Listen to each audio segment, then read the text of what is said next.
sempre canto. Vocês já estão talvez cansados de ouvir-me cantar este fado, vamos falar que não. Mas vamos lá para o fado da Maria Madalena.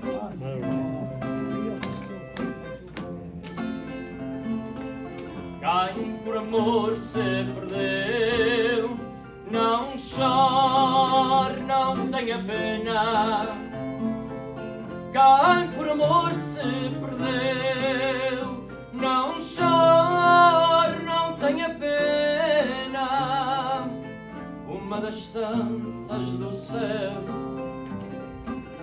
foi Maria Madalena, desse amor que nos encanta.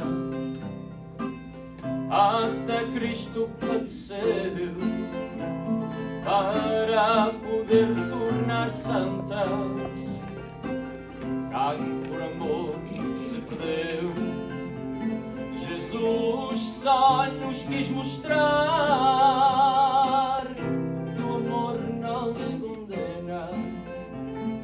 Jesus só nos quis mostrar que o amor não se condena.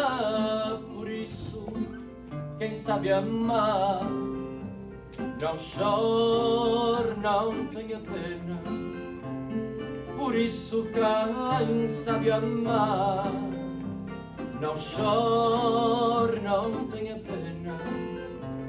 A Virgem Nossa Senhora, quando o amor conheceu, a Virgem Nossa Senhora, quando o amor conheceu, fez da maior pecadora uma das santas do céu. Fez da maior pecadora uma das santas do céu. E de tanta que pecou, da maior à mais pequena. E de tanta que pecou, da maior à mais pequena. Ai, aquela que mais amou foi Maria Madalena. Ai, aquela que mais amou foi Maria Madalena.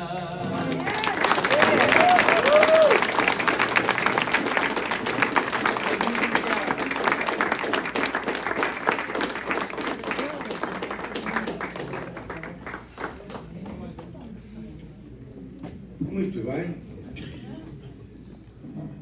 Não vou embora. Porque a Sra. Pascualina, a Sra. Pascualina Jorge, que é encarregada do grupo etnográfico, trabalha para a Casa dos Açores há muito tempo. E ela teve a habilidade de preparar o lanche que vai ser servido. Ela disse: se não comerem tudo, fica muito zangada. Igual à minha mulher. Muito obrigado a todos vós. Se não comprarem um livro, comprem o livro, vale a pena. Vale a pena uma homenagem a tantos imigrantes, tanta gente que saiu de Portugal como eu. Eu saí há 64 anos, aqui estou, graças a Deus. E tantos mais, conforme o Sr. Doutor, conforme os meus comendadores e tantos mais que esteve daqui há muitos anos. Façam o favor, comprem o livro, mas não vão embora sem passar um convívio connosco, lanchar connosco e conversar. Será um prazer ter-vos na nossa companhia. Muito obrigado, boa tarde. Até terça-feira no consulado. Já agora, se alguém gostar do consulado português, terça-feira, pelas 6 da tarde, seguro eu, o Sr. Cônsul terá muito gosto em tê-lo lá no vosso consulado. Obrigado, um abraço do tamanho do mundo.